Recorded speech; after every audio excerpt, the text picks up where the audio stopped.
Hello everyone and welcome to only IAS. स्वागत है आपका इस आज के ट्यूटोरियल डिस्कशन में। सुमित सर अवेलेबल नहीं थे, इसलिए उनकी जगह आज ये डिस्कशन मैं आपके साथ कर रहा हूँ। तो चलिए शुरू करते हैं आज की डिस्कशन। और सबसे पहला जो एडिटोरियल हम डिस्कस करेंगे, जो आर्टिकल हम डिस्कस करेंगे, वो बात करता है एजुकेशन सिस्टम के बारे में कि क्या जो एजुकेशन सिस्टम है वो कंप्लीटली एग्जाम्स के चक्कर में फंस चुका है, एग्जाम्स का हॉस्टेज हो चुका है। कहने का मतलब ये कि अगर आप कोई भी क्वेश्चन अटेम्प्ट कर रहे हो या कोई भी टॉपिक पढ़ रहे हो, तो क्या सिर्फ एग्जाम को देखते हुए ही आप पढ़ोगे उस चीज़ को। मान लो हम अभी यूपीएससी की प्रिपरेशन कर रहे हैं, आपको मैं एक आर्टिकल पढ़ा रहा हूँ, तो आप इसको इस तरह से पढ़ोगे कि आपके पेपर में आप इसको कैसे आंसर कर पाओ। कोर अंडरस्टैंडिंग लर्निंग की नहीं है, कोर अंडरस्टैंडिंग इस बात की नहीं कि वो आर्टिकल लिखा कैसे जा रहा है। आपको इन्फॉर्मेशन चाहिए जो अपने आंसर्स में लिख पाओ। लेकिन अगर यही सिस्टम को अपने स्कूल में भी फॉलो करे, अपनी पढ़ाई में भी फॉलो करे, तो इसका मतलब वो एग्जाम ओरिएंटेड एजुकेशन है, ना कि लर्निंग ओरिएंटेड एजुकेशन सिस्टम। तो उसमें जो दिक्कतें हैं उसको इसमें लूप होल में बताया गया है, क्या दिक्कतें हैं और क्या उनका सॉल्यूशन है। की एस्पेक्ट यहाँ ये है कि जो आपके टॉपिक में इंपॉर्टेंट है, जीएस पेपर 2 में एजुकेशन सिंपली एक टॉपिक है जिसपे क्वेश्चंस आते रहते हैं। जैसे फॉर एग्जांपल, या फिर आपको ऐसे अगर लिखना है तो वहाँ पे एजुकेशन के आसपास कोई भी सोशल इशू अगर आएगा तो आपको आंसर करना पड़ेगा। मान लो आप एजुकेशन सिस्टम पे लिख रहे हो तो उसमें क्या दिक्कतें हैं, क्या सॉल्यूशन है और आगे क्या वे हेड है, इस आर्टिकल में लगभग पूरी क्लैरिटी के साथ बताया गया। तो ये एक आर्टिकल आपको कम से कम एजुकेशन सेक्टर की कई चीज़ों के बारे में क्लैरिटी देता है। सबसे पहले बात जो यहाँ की गई है वो ये है कि वो हॉस्टेज जो एग्जाम्स के द्वारा किया गया है एजुकेशन सिस्टम, इससे निकलने की जरूरत है। इसका मतलब हमारे एग्जाम्स अभी नॉर्मली जो हमारी शिक्षा व्यवस्था है कुछ ऐसी है जहाँ सबसे इंपॉर्टेंट एस्पेक्ट होता है बोर्ड एग्जाम का। और अगर आप एक बार बोर्ड एग्जाम में आपके परसेंटेज कम आ गए तो फिर आपका एडमिशन कहीं नहीं हो सकता। 12th के बाद अगर परसेंटेज कम है तो अच्छे कॉलेज नहीं मिलते, काफ़ी दिक्कतें आती हैं। इसी को ध्यान में रखते हुए हमने नई एजुकेशन पॉलिसी लॉन्च करी, एक नया नेशनल करिकुलम लॉन्च किया। और जो प्रेजेंट चैलेंजेस हैं उसको देखते हुए अब पहला सवाल ये है कि मैं आपसे पूछूं अगर कि what are the current challenges, तो आप फोकस करोगे किस चीज़ के ऊपर में कि एक लर्निंग का सिस्टम क्या है। We are following the system of rote learning, यानी रट्टा मार जो व्यवस्था है उसको हम फॉलो करते हैं। दूसरा चैलेंज सबसे बड़ा क्या है? दूसरा ये है कि हमारी ग्रेडिंग का चैलेंज, कि बच्चे सिर्फ इसलिए पढ़ते हैं कि उनको अच्छे ग्रेड्स मिल पाए, अच्छे मार्क्स मिल पाए। ग्रेडिंग या मार्किंग कह सकते हैं इसे आप, क्योंकि अगर मार्क्स कम होंगे तो आपको आगे एडमिशन नहीं मिलेगा। जो आपका प्रोसेस ऑफ लर्निंग है उसके ऊपर काम नहीं किया जाता। ये प्रमुख समस्या है हमारे एजुकेशन सिस्टम की रहती। और जो ये जो आपका ग्रेजुएशन सिस्टम है, इसका सिस्टम पहले फ्लॉड है। फ्लॉड कैसे है? जो टेस्ट जैसे डिज़ाइन किए जाते हैं वहाँ ये नहीं देखा जाता कि आपने फिजिक्स की कितने एक्सपेरिमेंट किए या फिर कितना समझा कॉन्सेप्ट को, केमिस्ट्री में कितने आपने केमिकल्स को जाना है, बल्कि ऑन पेपर आपने कितना काम किया ये आपसे पूछा जाएगा। तो जो सिस्टम है वो फ्लॉड है, फ्लॉड सिस्टम ऑफ लर्निंग और फ्लॉड सिस्टम ऑफ हमारा टेस्टिंग, उसको यानी ग्रेडेशन की दिक्कत है। प्लस क्योंकि हम पूरा फोकस करते हैं ग्रेड्स के ऊपर, टेस्ट के ऊपर, तो हमारा जो आउटकम है वो एजुकेशन बढ़ाने के बजाय स्ट्रेस बढ़ाता है। स्ट्रेस बढ़ाने का बेस्ट एग्जाम्पल सुइसाइड्स। अब इतने सुसाइड बच्चों में क्यों होते हैं? क्योंकि हमारा जो एजुकेशन सिस्टम है वो अननेसेसरी स्ट्रेस बढ़ाता है। और प्लस एक जो बड़ी दिक्कत ये क्रिएट करता है कि जो स्ट्रेस डेवलप होता है हमारी एजुकेशन में वो स्टूडेंट्स पे जाता है, क्योंकि इतना ज़्यादा करिकुलम एक्सटेंसिव होता है और वहाँ मार्क्स पे सब कुछ डिपेंड करता है।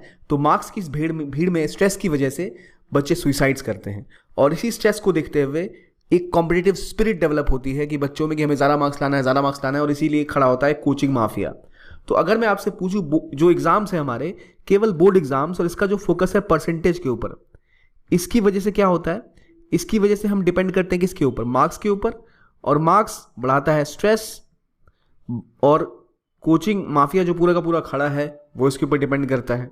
प्लस जो हमारा ये सिस्टम है परसेंटेज लाने का, सिस्टम भी फ्लॉड है। फ्लॉड टेक्निक है टेस्ट करने की, तो जो रियल टैलेंट है वो किसी का बाहर कभी आ ही नहीं पाता। इसको ध्यान में रखते हुए जो बदलाव की हमें ज़रूरत है वो अब की जा रही है हमारे एजुकेशन सिस्टम में। और सोशल परसेप्शन भी बदलना ज़रूरी है, वो एक इंपॉर्टेंट एस्पेक्ट है इसका। कि सोशल परसेप्शन ये है कि अगर आप साइंसेस में अच्छा कर रहे हो, मैथमेटिक्स में अच्छा कर रहे हो, तो आप अच्छे स्टूडेंट हो वरना नहीं हो, अच्छे कॉलेज आपको मिल नहीं सकते। तो वो चीज़ें हमें सुधारने की ज़रूरत है, जो अब कोशिश की गई है इस नए करिकुलम के द्वारा, इस नए सिस्टम के द्वारा। तो आइए पहले इसको जानते हैं। अब अगर आपको आंसर लिखना भी है इसके आसपास कि भाई क्या आप चैलेंजेस हैं, तो आप पहले जाओगे टेस्ट के ऊपर।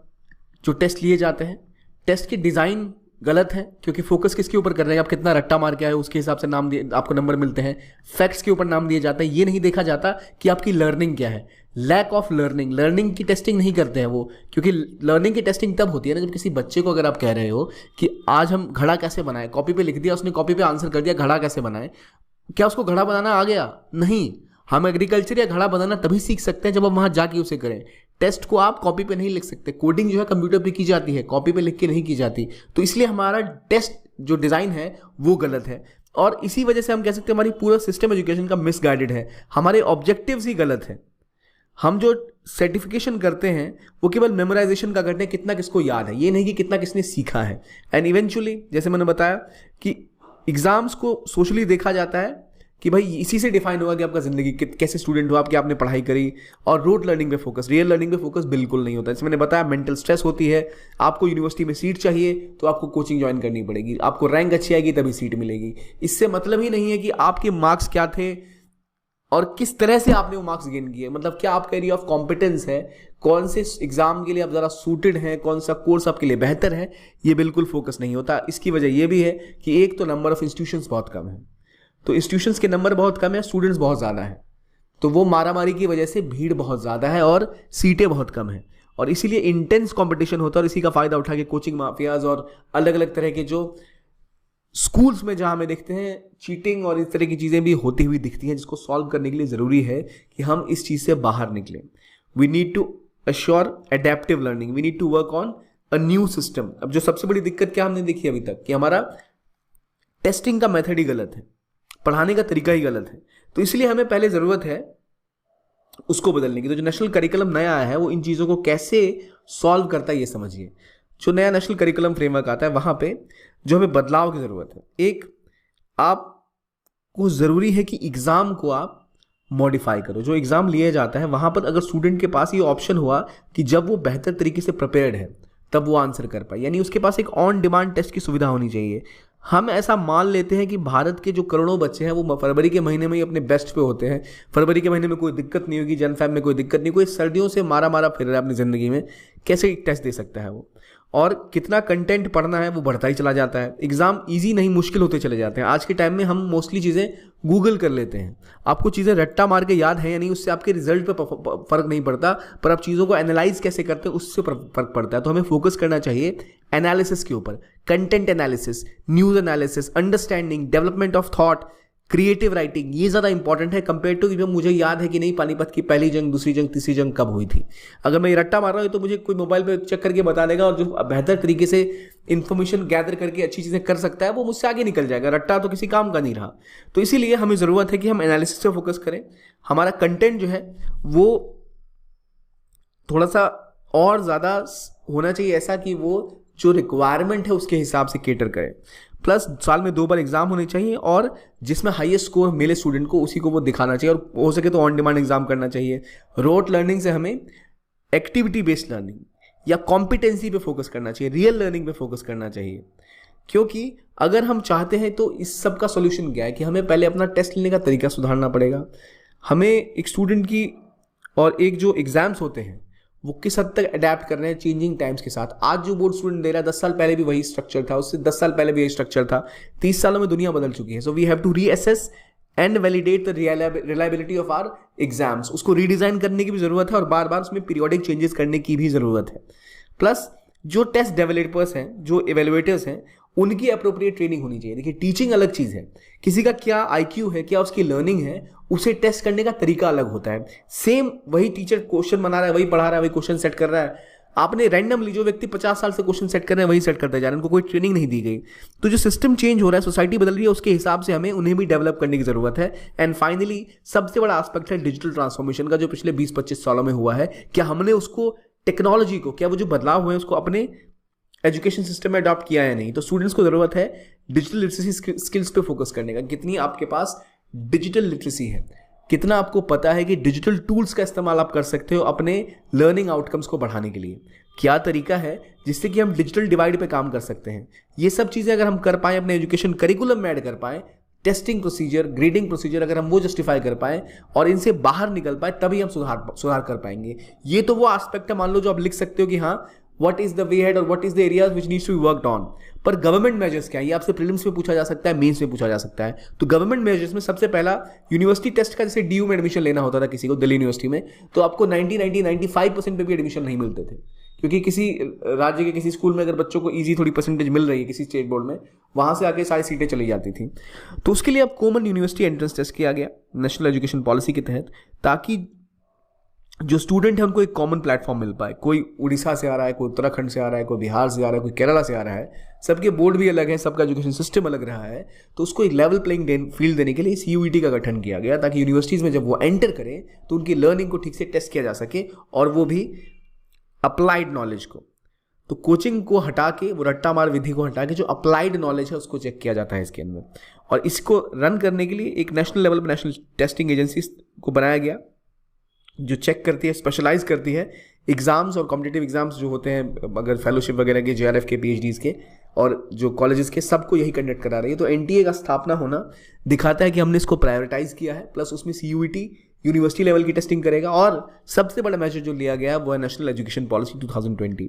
इसमें फोकस क्या है? इसमें फोकस ये है कि हमने एक पूरा फ्रेमवर्क बनाया है कि हमारे एजुकेशन सिस्टम में जो दिक्कत है कि किसी को हिस्ट्री पढ़नी है तो हिस्ट्री पढ़ेगा, मैथ पढ़नी है तो मैथ ही पढ़ेगा। आपको पता है ना कि बाहर आप जाओ तो आपको बायोकेमिस्ट्री देखने को मिलती है एज अ सब्जेक्ट, लोग इंटरडिसिप्लिनरी स्टडीज करते हैं, ज्योग्राफी और बायोलॉजी मिक्स करके पढ़ाई जाती है, तब कि आप किसी पर्टिकुलर एरिया को स्टडी कर पाओ, वहाँ की बेसिक बायोलॉजी भी समझ पाओ। तो इंटरडिसिप्लिनरी स्टडी इंडिया में मिसिंग है, जो अब पुश की जा रही है, और इस एजुकेशन पॉलिसी के तहत एक इंक्लूसिव, फ्लेक्सिबल और मल्टी डिसिप्लिनरी अप्रोच ली जा रही है, जिसके तहत हम और ज़्यादा सब्जेक्ट्स को मिक्स करके भी पढ़ पाए। प्लस जो स्कूल का स्ट्रक्चर था उसको तोड़ने की कोशिश है पहले की तरह। अब 5+3+3+4 का स्कूल स्ट्रक्चर होगा, यानी हमने प्री स्कूल को और प्राइमरी स्कूल को तोड़ के 5+3+3+4 कर दिया, पहले वाला नहीं 10+2 का सिस्टम। तो अब देखिए एजुकेशन सिस्टम अब कितने टाइम का हो गया। यहां जो नंबर है ये कितना है, ये आपको 15 साल का दिख रहा होगा। नॉर्मली हमारा स्कूलिंग सिस्टम क्या था, 10+2, तो ये 3 साल कहां से ऐड हो गए।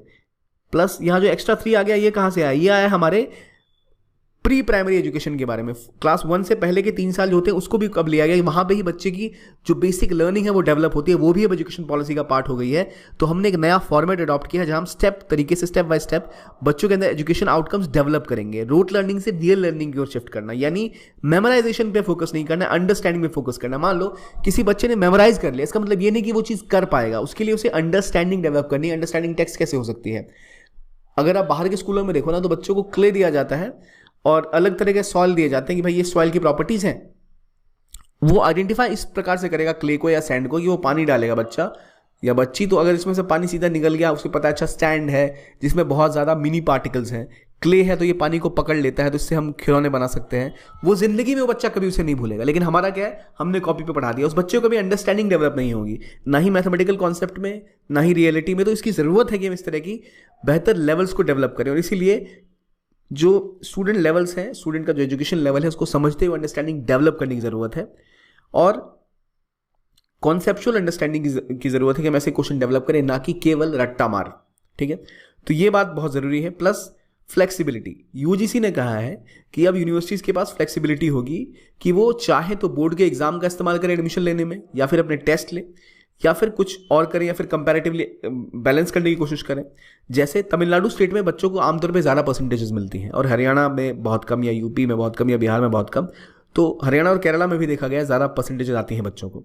तो इन्होंने कहा है कि स्कोर्स ऑफ तमिलनाडु बोर्ड को हरियाणा स्टेट बोर्ड के बराबर दिया गया है। ठीक है, ये इक्विवेलेंट माना गया है इनको। लेकिन कहीं कहीं वो चाहें तो इसमें डिफरेंट स्कोर भी मैनेज कर सकते हैं, या जो मैनेजमेंट है कितना, उसको कितना वेटेज देना है, ये आप डिसाइड कर सकते हो। तो इसी में अलग अलग तरीके से बोर्ड को अपने अपने स्टेट बोर्ड में बदलाव करने की जरूरत है, तभी हम कॉमन लेवल पे एक सिमिलर स्ट्रक्चर ला पाएंगे। फाइनली जो हमारा एजुकेशन सिस्टम है, वहाँ सीटें बहुत कम है, इंस्टीट्यूशंस ऑफ हाई क्वालिटी बहुत कम है, IITs बहुत कम है, बड़े यूनिवर्सिटीज़ जैसे university of Delhi, Hyderabad university, Jawaharlal Nehru universities, ऐसी यूनिवर्सिटीज़ बहुत कम है, आप उंगली पे गिन सकते हैं। तो वहाँ भीड़ बहुत ज़्यादा है।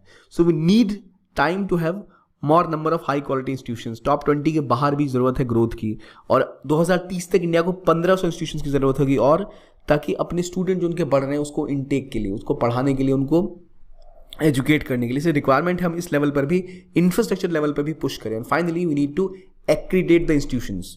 जो हायर एजुकेशन है उनको हमें रेगुलेटरी अरेंजमेंट ऐसा करना पड़ेगा, ऐसे रेगुलेट करना चाहिए कि हमें पता हो कि कौन सा कितने हाई रेटेड है, क्या बेहतर सुविधाएं हैं, कैसे क्वालिटी बढ़ेगी। क्रेडिट रेटिंग ऐसी एजेंसीज होनी चाहिए जो इंडिया की खुद की क्रेडिट रेटिंग एजेंसीज हो। अगर टाइम्स की रेटिंग देखो ना, तो वो इंडिया के इंस्टीट्यूशंस को हमेशा पीछे रखते हैं, क्योंकि उनका खुद का सिस्टम है रेटिंग करने का। हमें स्वदेशी इंस्टीट्यूशंस चाहिए जो उनको बेहतर तरीके से रेट कर पाएँ। इसके अलावा इंडस्ट्री एसोसिएशन, मीडिया हाउसेज और प्रोफेशनल बॉडीज़ को कोशिश करनी चाहिए कि इनको और रेटिंग को बढ़ावा दें, वो ऐसी नहीं जो फिक्स्ड हो। पहले कई प्राइवेट यूनिवर्सिटीज पैसे देकर अपनी रैंकिंग टॉप करवा लेती थी, तो ऐसी चीज़ें नहीं, जिन पे इस तरह के काम हो, तभी जाकर हम तीनों लेवल पे, इंस्टीट्यूशन के लेवल पर, सोशल लेवल पर और एजुकेशन और टेस्टिंग के लेवल पर सुधार कर पाएंगे अपने एजुकेशन में। तो ये टॉपिक्स ऐसे हैं जो आपने की पॉइंट्स अपने नोट्स में आपने डाल लिए, बाद में कुछ जैसी नई स्कीम है उसको ऐड कर लिया, तो ये टॉपिक आपका क्लियर हो जाएगा एक बार में ही। अगला आर्टिकल है इंडिया के फिस्कल फ्यूचर के बारे में, यानी इंडियन इकोनॉमी किधर जा रही है। अभी हमें थोड़ी सी उम्मीद जगी है कि शायद हम अपने डेवलप्ड इकोनॉमी होने का स्टेटस 2047 तक पा लेंगे। वो क्यों हो रहा है और क्या क्या इकोनॉमी के इंपॉर्टेंट कॉन्सेप्ट्स हैं वो यहाँ समझेंगे। पेपर 3 का इंपॉर्टेंट टॉपिक इंडियन इकोनॉमीज और इश्यूज जो है प्लानिंग मोबिलाइजेशन ऑफ रिसोर्सेज से सीधा उससे रिलेटेड टॉपिक है ये। तो यहाँ सारे कॉन्सेप्ट हम एक एक करके समझेंगे और जानेंगे इस आर्टिकल में क्या बात हो रही है। पहली बात, क्या कहानी है? बात यह है कि दोबारा से उम्मीदें जागी कि 2047 तक हम एक डेवलप्ड इकोनॉमी बन जाएंगे। मेरा आपसे पहला सवाल है, what is a developed economy? How do you say a country is a developed economy? अब डेवलप्ड इकोनॉमी होने की कोई एक ऐसी वजह नहीं है कि आप एक मैटर पे बता पाओ ऐसे ही डेवलप होते हैं। फॉर एग्जांपल, कई लोग ऐसा मानते हैं, कई इकोनॉमिस्ट ऐसा मानते हैं कि अगर आपकी इकोनॉमी $12,000 पर कैपिटा से ज़्यादा है, आपकी जीडीपी प्रति व्यक्ति आय $12,000 से ज़्यादा है जीडीपी की, तो आप डेवलप्ड इकोनॉमी हो सकते हैं। लेकिन कतर की आप देखो तो 60,000 के आसपास है, फिर भी उसे डेवलपिंग गिना जाता है। क्यों? क्योंकि केवल कितनी आपकी जीडीपी पर कैपिटा है, इससे आपके डेवलपमेंट का पता नहीं चलता।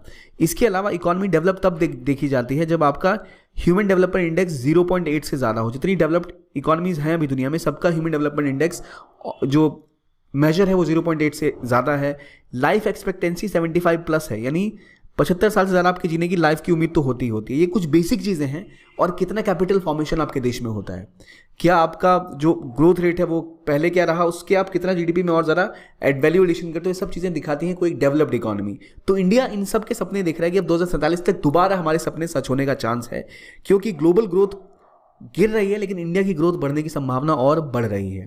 तो पहले देखते हैं क्या चीज़ें हैं जो इंडिया को डिफाइन करती है, कैसे इंडिया अब एक अपवर्ड ट्रेजेक्टरी की तरफ बढ़ रहा है। अगर आपसे मान लो पूछा जाए ऐसे में कि how India can be a develop country, या आपसे पूछा जाए what are the attributes which make a country a develop country, right in 200 words, so आप उसके आंसर में पर्टिकुलरली जो चीज़ें फोकस करोगे, जहाँ इंडिया ने अपटिक देखा है, ग्रोथ देखी है, उनमें पहली चीज़ है, एक होता है सेंट्रल गवर्नमेंट का डेट, कितना उधार किसी सरकार के ऊपर है। इंडिया में एक एनके सिंह कमेटी थी, इस कमेटी ने कहा कि भारत में अगर आपको हेल्दी जीडीपी ग्रोथ चाहिए, एक हेल्दी इकोनॉमी चाहिए, तो आपका डेट टू जीडीपी जो है वो केवल 60% से ऊपर नहीं होना चाहिए, लिमिट होनी चाहिए।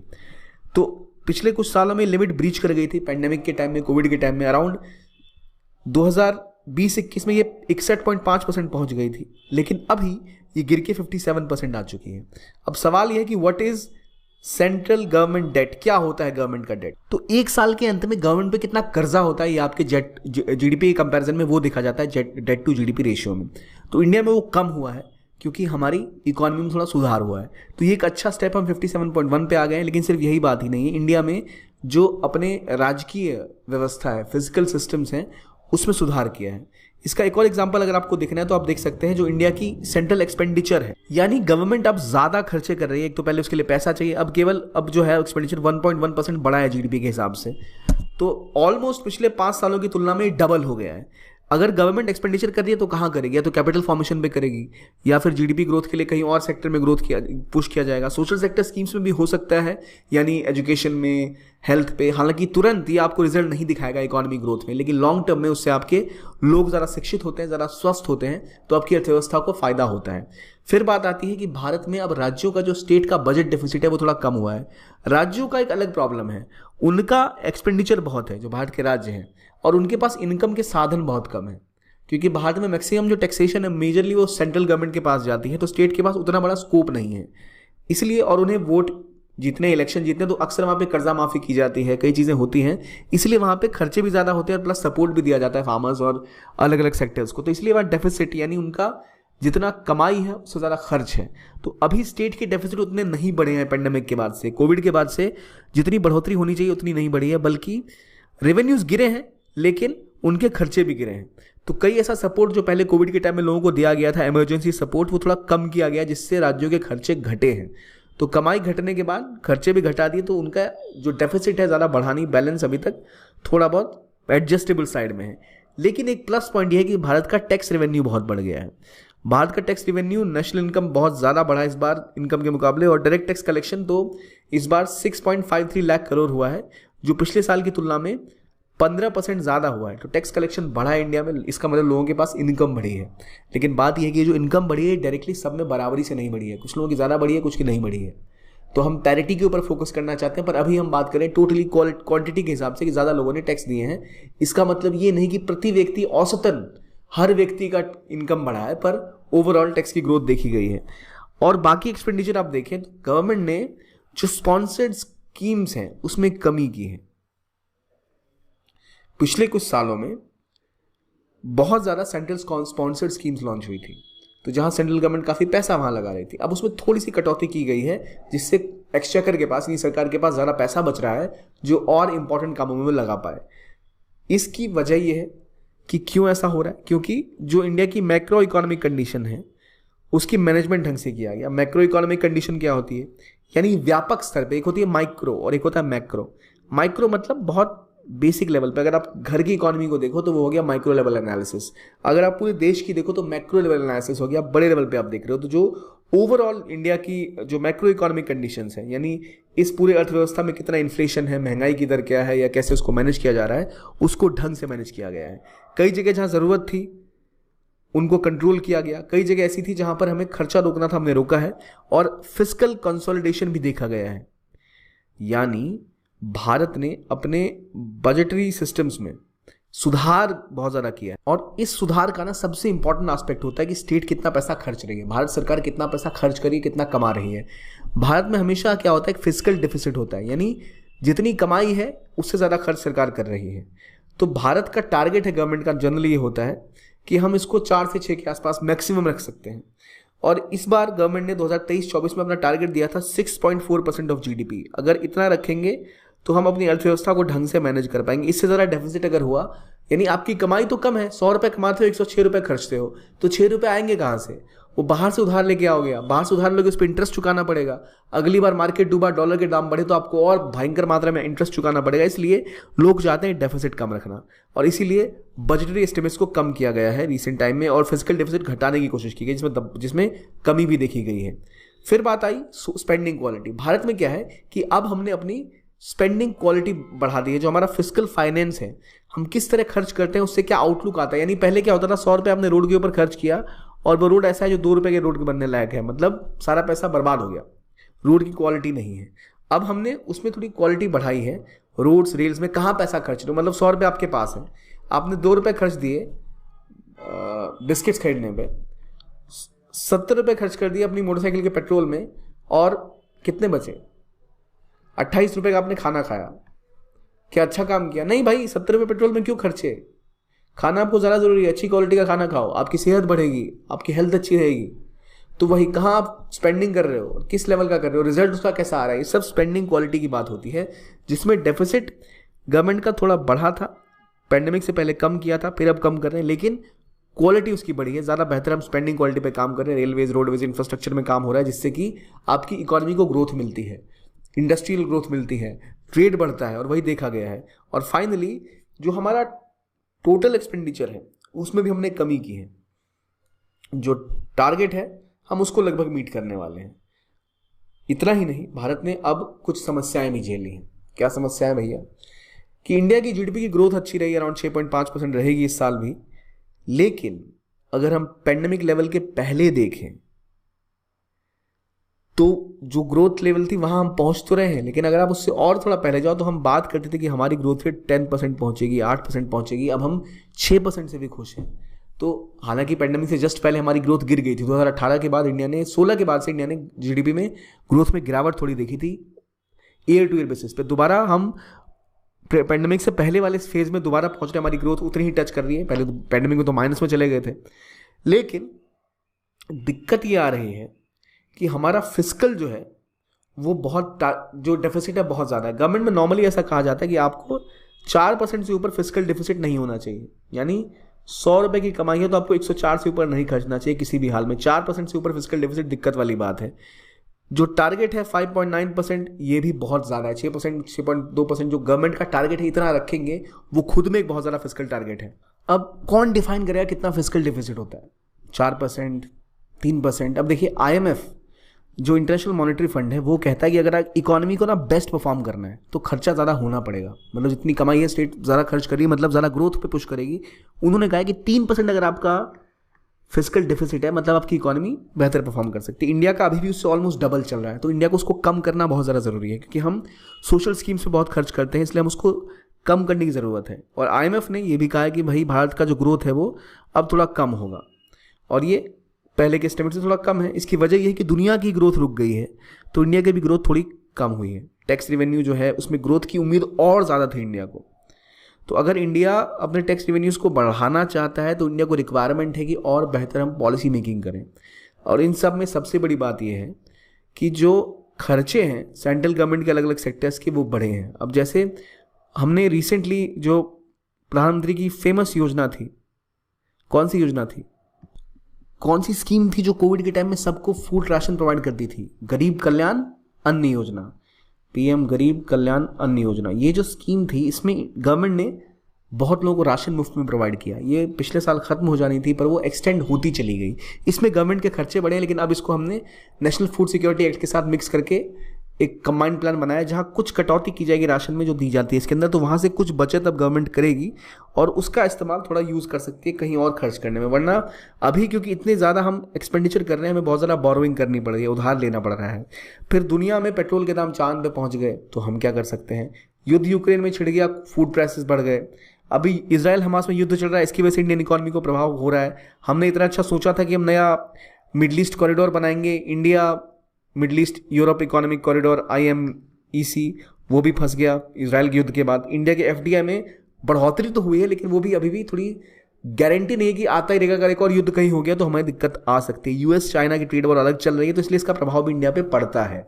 तो ज़रूरी क्या है, कैसे हम इन चीज़ों को पूरा कर सकते हैं। अगर हमें डेवलप्ड इकोनॉमी बनना है, 15,000 US डॉलर आपको अगर आपको चाहिए पर कैपिटा इनकम एटलीस्ट, आपको 75% की 75+ ईयर्स की लाइफ एक्सपेक्टेंसी चाहिए, आपको जो आपका HDI है वो 0.8 से ऊपर चाहिए। तो ये सब चीज़ें तभी होंगी जब आप बेहतर तरीके से इकोनॉमी को मैनेज करोगे, तभी जाके आप हेल्थ और सभी सुविधाएं पहुंचा पाओगे। तो सबसे पहले काम है हमें क्या करना है, अपना फिस्कल डेफिसिट घटाना है, 3.4 पर हमें लेके आना है जो हम पहले कोशिश कर रहे थे। तो ये अगर हम लेके आते हैं तो हमारी GDP में बहुत सुधार की आवश्यकता है, इकोनॉमी बहुत बैलेंस्ड हो जाएगी। हमें टैक्स कलेक्शन के सोर्सेज बढ़ाने पड़ेंगे और रिसोर्सेज बढ़ाने पड़ेंगे। अभी हमारे टैक्स टू GDP रेशियो में 4% का गैप है, यानी जो पोटेंशियल है और जो एक्चुअल कलेक्शन है, यानी अभी और हमें इसमें सुधार की बहुत ज़रूरत है। हमारे पास एक बहुत बड़ी पॉपुलेशन है जो भी टैक्स नहीं है, टैक्स चोरी कर रहे हैं, उनको टैक्सेशन नेट में लाना बहुत ज़रूरी है कि वो भी टैक्स पे करें। तो ये हमारा जो गैप है फुलफिल हो जाए। अगर वो गैप पूरा होता है तो हमारे पास ज़्यादा रिसोर्सेज होंगे गवर्नमेंट के पास, बेहतर इकोनॉमिक मैनेज कर पाएंगे। फिर नॉन टैक्स रेवेन्यू हमें टारगेट में पुश करने की ज़रूरत है और नॉन टैक्स रेवेन्यू करेक्ट करने की ज़रूरत है। यानी नॉन टैक्स रेवेन्यू क्या होगा भाई, जो सीधा सीधा टैक्स मिल रहा है वो तो अलग कहानी है। नॉन टैक्स रेवेन्यू क्या है, यानी मान लो आपके पास कोई ऐसी शेयर्स है कंपनी के या ऐसी कुछ कंपनी जिनको प्राइवेटाइज कर दो तो ज़्यादा बेहतर है, या कुछ एडिशनल ज़मीनें जहाँ गवर्नमेंट कुछ नहीं करने वाली तो उनको भी आप ओपन मार्केट में आके सेल कर सकते हो। तो ये लगातार गवर्नमेंट कोशिश कर रही है अपना जो एसेट मैनेजमेंट है करना, डिसइन्वेस्टमेंट करना, एसेट मोनेटाइजेशन करना। जैसे एयर इंडिया, ये भारत सरकार पे एक लगातार बोझ बनी हुई कंपनी थी, इंडिया ने इसको बेच दिया प्राइवेट कंपनी को, अब टाटा उसको चला रही है। तो इंडिया के गवर्नमेंट के सर से एक दर्द हटा, और क्योंकि फ्लाइट पे चढ़ने के लिए गवर्नमेंट उसको मैनेज करना जरूरी नहीं है। भारत में बहुत सी एयरलाइंस हैं और जो फ्लाइट पे चढ़ते हैं वो कोई गरीब लोग तो है नहीं कि उनको सहायता चाहिए, तो इसलिए ज़रूरी था वो काम करना और वो गवर्नमेंट ने करा है। तो डिसइन्वेस्टमेंट और अपने स्टेक्स को थोड़ा कम करना पब्लिक सेक्टर बैंक में, ताकि वो और ज़्यादा एफिशिएंट हो पाए। नहीं तो बैंक ज़्यादा एफिशिएंट नहीं थे, उनकी परफॉर्मेंस बेहतर नहीं थी। जैसे ही PPP मॉडल पे कोई चीज़ आती है, थोड़ा प्राइवेटाइजेशन आता है तो थोड़ी ज़्यादा एफिशिएंसी बढ़ जाती है। फिर एक नेशनल मोनेटाइजेशन पाइपलाइन है जिसके थ्रू हम नॉन टैक्स रेवेन्यू बढ़ा सकते हैं। इंडिया में इस बार 51,000 करोड़ का टारगेट है इस फिस्कल में। तो ये तरीके हैं जो बहुत ज़्यादा रेवेन्यूज और ला सकते हैं। जैसे स्पेक्ट्रम की एलोकेशन होती है एयरलाइंस की, मोबाइल फोन्स के लिए 5G 4G इन सब की, तो वहाँ से पैसे आते हैं। 6G का एलोकेशन होगा, उससे पैसे आएंगे। हमें और ज़्यादा रैशनलाइजेशन की ज़रूरत है कि हम फ्री फंड अवेलेबल कराएं, यानी जो ऐसी चीज़ें हैं जहाँ पर सब्सिडीज़ की रिक्वायरमेंट नहीं है उनको हमें रैशनलाइज करना चाहिए, उनको सही तरीके से कहीं और सब्स्यूम कर देना चाहिए, ताकि अननेसेसरी जो हम सब्सिडीज़ देते हैं वो हमें घटाने की ज़रूरत है। जैसे हमने जो कई लोगों ने गैस सब्सिडीज़ छोड़ी, इस तरह की और जो सब्सिडीज़ हैं जो इंक्लूजन एरर से या एक्सक्लूजन एरर से ग्रस्त है, उनको सॉल्व करने की ज़रूरत है। नहीं ऐसे लोगों को सब्सिडीज़ मिली हुई जिसकी ज़रूरत नहीं है, कुछ ऐसी सब्सिडीज जिसकी रिक्वायरमेंट नहीं है, और नए सब्सिडीज देने से बचना चाहिए। जैसे परफॉर्मेंस प्रोडक्शन लिंक्ड इंसेंटिव है जिसने पुश किया इंडस्ट्रियल ग्रोथ को, लेकिन ज़्यादा अगर आप सब्सिडी स्कीम्स लेके आएंगे तो उससे आपकी ग्रोथ और इकोनॉमी पे प्रभाव पड़ेगा। तो या तो कोई ऐसी स्कीम हो जो सोशल और इकोनॉमिक लेवल पे बहुत ज़्यादा ज़रूरी हो तभी आनी चाहिए, अन्यथा उससे दूरी बनाए रखनी चाहिए। और हमें कैपिटल एक्सपेंडिचर बढ़ाना चाहिए, यानी हमें ऐसी चीज़ों पे फोकस करना चाहिए जिसके थ्रू और ग्रोथ और इकोनॉमी बढ़ सके। हमें कंजम्पशन पे फोकस नहीं करना चाहिए। देखिए, एक होता है कैपिटल इन्वेस्टमेंट, एक होती है कंजम्पशन इन्वेस्टमेंट। यानी कैपिटल मतलब आप पूंजी पे निवेश कर रहे हो। आपने एक ट्रक खरीदा, वो सामान लेके जाएगा, चीज़ें करेगा, बेहतर तरीके से आपके लिए पैसे कमा के देगा। आपने ट्रक खरीदने के बजाय जाके 1 लाख का खाना खा लिया 2 प्लेट, या 10 प्लेट खाना 10 दिन में खा लिया, 15 लाख का, 50 लाख का 50 दिनों में, तो क्या वो आपने कंज्यूम कर लिया, आपके लिए उसने और इनकम जनरेट नहीं की। तो गवर्नमेंट को फोकस करना चाहिए कैपिटल एक्सपेंडिचर। और हमारा जो नेशनल इन्वेस्टमेंट पाइपलाइन है, गति शक्ति जो हमारा प्रोजेक्ट है, उसको समय पे उन सभी स्कीम्स को पूरा होना चाहिए। और हमें अपना फिस्कल काउंसिल इंडिपेंडेंट बनाना चाहिए। जो IMF ने कहा था कि एक अलग फिस्कल काउंसिल बनाओ जो फिस्कल मैनेजमेंट कर सके, जो देखे कि आपका फिस्कल डेफिसिट ज़्यादा ना बढ़े और चीज़ें कंट्रोल में रहे। अगर ये हम कर पाते हैं तभी जाकर हम 2047 तक एक डेवलप्ड इकोनॉमी का सपना जो देखने में पूरा हो सकता है। ये हो गई इस आर्टिकल की बात। तो ये आर्टिकल बहुत इंपॉर्टेंट था, ये आपको प्रिपेयर करेगा। सारे इंपॉर्टेंट पॉइंट्स अपने आंसर्स में आप सीधा सीधा यूज कर सकते हो। इसमें टारगेट की भी बात की गई है और स्कीम्स और कॉन्सेप्ट की भी बात की गई है। अगला आर्टिकल बात करता है इंडिया के मैरीटाइम इंटरेस्ट की। फाइनेंशियल एक्सप्रेस में ये छपा था कि कैसे इंडिया को अपना मैरीटाइम इंटरेस्ट बचाना बहुत जरूरी है। इंडिया की कोस्टल बाउंड्री कितनी है जरा बताइए, कोस्टल लेंथ इंडिया की कितनी है, what is the coastal length of India, कि इंडिया का जो कोस्ट है समुद्र से रास्ता लगता है, इसकी पूरी लेंथ कितनी मुझे बताइए आप, और क्यों उसको सेफ गार्ड करना जरूरी है ये भी बताइए। तो एग्जैक्ट लेंथ क्या है भाई, 7,500 किलोमीटर जनरली कहा जाता है, इतनी लेंथ है। नहीं तो 7,016 किलोमीटर इतनी लेंथ है इंडिया की कोस्ट की। इतना बड़ा कोस्ट है आपका, तो उसमें ट्रेड तो वहीं से होगा ना, बाहर के व्यापार। तो उसमें आपको क्या चाहिए बढ़ाने के लिए डेवलपमेंट, पोर्ट नहीं होंगे तो आप व्यापार नहीं कर पाओगे। पोर्ट की सिक्योरिटी, पोर्ट का डेवलपमेंट एक इंपॉर्टेंट एस्पेक्ट है किसी भी देश की इकोनॉमिक ग्रोथ के लिए। अब यहाँ बात ये हो रही है कि भारत के मैरीटाइम इंटरेस्ट को बचाने के लिए आपको पोर्ट डेवलपमेंट, पोर्ट तक आपकी इंफ्रास्ट्रक्चर डेवलपमेंट, यानी सिर्फ यहाँ पर आपने पोर्ट बिल्ड कर दिए तो आपका ग्रोथ थोड़ी बढ़ जाएगा। जो जहाँ से सामान आ रहा है वहाँ तक आपके पास इंफ्रास्ट्रक्चर होना चाहिए, फिर पोर्ट की सिक्योरिटी इंश्योर करनी चाहिए, और बेहतर तरीके से पोर्ट को ऐसी जगह डेवलप करना चाहिए कि बाकी शिप्स आपके पोर्ट पर आए, ना कि श्रीलंका या सिंगापुर या वहाँ जाएं। आपकी मार्केट इतनी रोबस्ट होनी चाहिए, आपकी फैसिलिटीज़, ट्रेड फैसिलिटेशन इतना ज़्यादा होना चाहिए कि सारे जो ट्रेड का वॉल्यूम है वो आपके थ्रू पास करे। अभी भी दुनिया में जितना ट्रेड होता है उसका 80% कहाँ से होता है, सीज के थ्रू। क्यों होता है समुद्र के रास्ते से ट्रेड, क्योंकि वो सस्ता है, तेज़ है और किफ़ायती है। आप बाय एयर ले जाओगे तो बहुत महंगा पड़ेगा, बाय ट्रेन जा नहीं सकते, लैंड नहीं है बीच में कई जगह, और बाय रोड वो बहुत महंगा होता ही होता है, फ्लाइट तो कर ही नहीं सकते आप। इंडिया में ऐतिहासिक टाइम से ही बहुत सारे पोर्ट्स थे, धौलावीरा की हम बात कर लें, या हम उसी के टाइम में ग्रीस और वेस्ट एशिया से ट्रेड करते थे। फिर हम केरला में हमारे पोर्ट थे काफ़ी सारे। तो अभी हमें ज़रूरत है कि हम अपने पोर्ट और कंटेनर डेवलप करें। याद रखिए इंडिया के इतने सारे पोर्ट हैं, लेकिन फिर भी इंडिया में लार्ज कंटेनर नहीं आते, वो सारे कोलंबो पोर्ट पे जाते हैं, वो वहाँ से फिर छोटे शिप्स यहाँ पर आते हैं, क्योंकि इंडिया में एंटर करना मुश्किल है। इतना हाई लेवल का पोर्ट इंडिया में नहीं, या तो कोलंबो या फिर यहाँ सिंगापुर के आसपास जो मेजर पोर्ट है उसी का इस्तेमाल किया जाता है, वो ज़्यादा बड़े टर्मिनल है। इंडिया में कोलंबो के लेवल का टर्मिनल नहीं है कोई। तो इंडिया को ज़रूरत है कि इंडिया खुद का ऐसा डेवलप करे जहाँ हमारा पोर्ट इंफ्रास्ट्रक्चर डेवलप हो, high quality port infrastructure develop हो, ताकि हम अपने एक्सपोर्ट को, कॉम्पिटिटिवनेस को और ग्रोथ को डेवलप कर पाएं। और पोर्ट जब डेवलप होता है तो उसके साथ क्या होता है कि आपके साथ ट्रेड बढ़ेगा, ट्रेड के अलावा मैन्युफैक्चरिंग बढ़ेगी, एम्प्लॉयमेंट जनरेट होगा, और आपकी इकोनॉमी के बहुत सारे एक्सटर्नल चीज़ें सुधरेंगी, यानी सप्लाई चेन डेवलप हो जाएगा। आपके शिप बनेंगे वहाँ आने के लिए, शिपिंग इंडस्ट्री डेवलप हो जाएगी, उसके आसपास कई और जो रोज़गार है उसके आसपास डेवलप होंगे।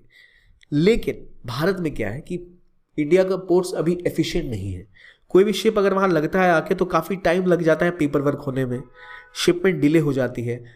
जो आप सामान इंपोर्ट एक्सपोर्ट करना है, इंडिया के रास्ते से कोई जाएगा शिप, इंडिया के पोर्ट पे अगर पेट्रोल कह रहा हूँ, कोई भी अगर फ्यूल बनाने रुकता है तो उसको इतना टाइम लगेगा, वो सोचेगा क्यों ही जाए, हम कहीं और निकल लेते हैं। तो इससे इंडिया की कॉम्पिटिटिवनेस घट जाती है।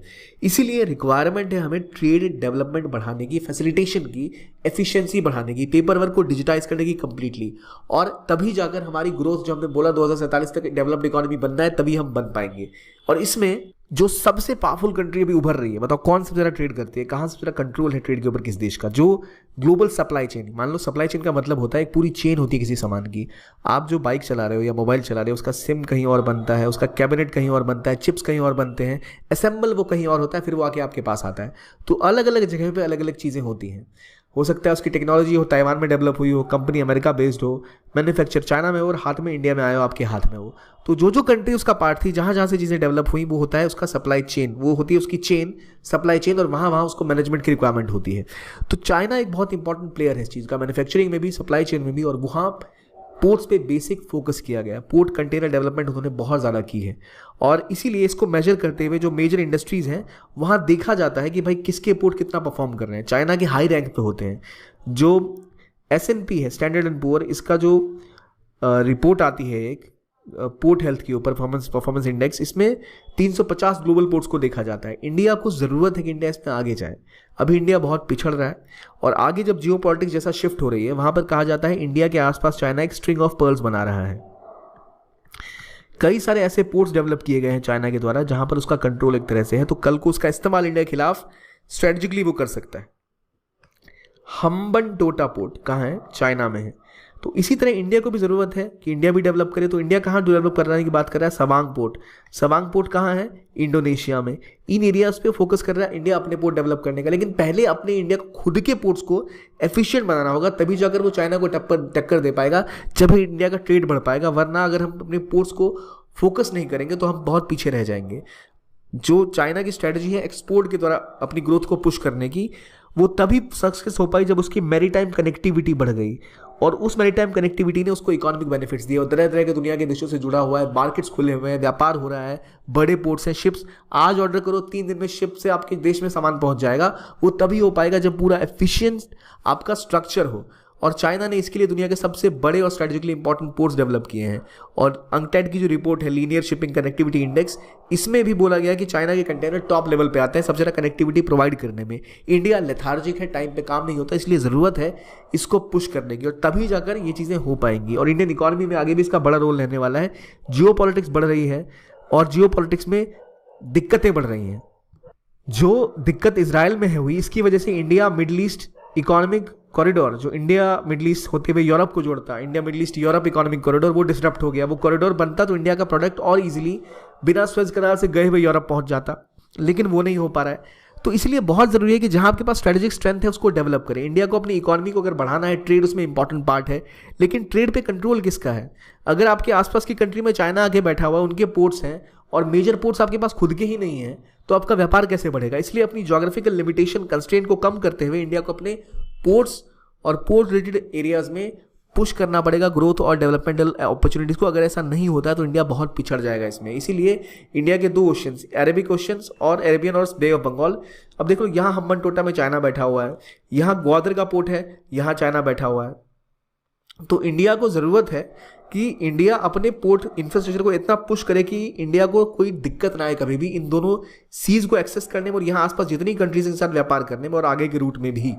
तो इसीलिए इंडिया को अपने एनर्जी सप्लाईज को, अपने फूड सप्लाईज को, अपने ट्रेड सप्लाईज को सिक्योर करना बहुत ज़रूरी है। इसलिए केवल नेवी को स्ट्रांग होना ज़रूरी नहीं है, आपका पोर्ट इंफ्रास्ट्रक्चर वैसा होना चाहिए। इंडिया सबांग पोर्ट इंडोनेशिया में बनाने की बात कर रहा है। इंडिया पुश कर रहा है कि चाइना, जैसे ईरान के साथ चाबहार पोर्ट है, वो इंडिया ने डेवलप किया। फिर यहाँ सितवे पोर्ट है इस जो म्यांमार में, वहाँ कुछ बातें चल रही हैं। बांग्लादेश में मोंगला पोर्ट है, उसके ऊपर बात चल रही है। फिर मातारबाड़ी पोर्ट है जो जापान डेवलप कर रहा है बांग्लादेश में, वहाँ भी इंडिया ट्रेड और ग्रोथ बढ़ाने की कोशिश कर रहा है, ताकि इंडिया चाइना को टक्कर दे पाए। वो तभी हो पाएगा जब इंडिया का ट्रेड ऐसा होगा, इंडिया सप्लाई चेन में आगे होगा, मैन्युफैक्चरिंग होगा, और वो तभी होगी जब इंडिया के पोर्ट्स और मैन्युफैक्चरिंग पे पुश किया जाए। अब जैसे चाइना का पुश कहाँ है? श्रीलंका में। क्यों? श्रीलंका स्ट्रेटेजिकली बहुत इंपॉर्टेंट जगह पर है। देखिए यहाँ से आप शिप लेके जा नहीं सकते, आपको इधर से घूम के जाना पड़ेगा। अगर यहाँ आना है तो, या आपको इधर जाना है तो, क्योंकि यहाँ रूट नहीं है, यहाँ सेतु समुद्रम है। तो ये स्ट्रेटेजिक लोकेशन ऐसे खाली इलाका है, आसपास जो फ्यूल के लिए भी शिपमेंट्स यहीं आगे रुकते हैं। तो इसीलिए इस पर नज़र चाइना की लगातार बनी पड़ी है, यूएस की नज़र पड़ी है। तो इसलिए अब कोलंबो वेस्ट इंटरनेशनल टर्मिनल है, जहाँ इंडिया का अडानी और 2 श्रीलंकन एंटिटीज मिलकर अब इसको बनाने की बात कर रहे हैं। ये दिखाता है कैसे पुश शिफ्ट हो रहा है।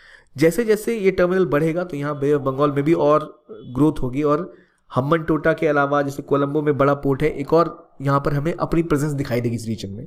इस तरह हम पोर्ट को पुश कर सकते हैं दूसरे देशों में भी और खुद की पोर्ट को भी डेवलप कर सकते हैं, तब जाके हम इस लेवल पे पहुंच पाएंगे कि हम मेजर इकोनॉमी जो दुनिया की उनसे compete कर पाए, खासतौर पे चाइना को लेकर एक काउंटर वेट बन पाए। तो जो आपका पोर्ट इकोसिस्टम है सबसे इंपॉर्टेंट है आपकी ग्रोथ को पुश करने के लिए। मेरा आपसे सवाल यही होगा कि how will you ensure that Indian economy reaches it's potential. तो वहां पर आप जैसे हमने बोला इकोनॉमिक टारगेट्स वो डिस्कस किए, प्लस आपको ये पोर्ट इंफ्रास्ट्रक्चर भी डिस्कस करना बहुत जरूरी है। ये था आज का वीडियो, देखने के लिए बहुत बहुत धन्यवाद। Keep on watching only IAS and have a nice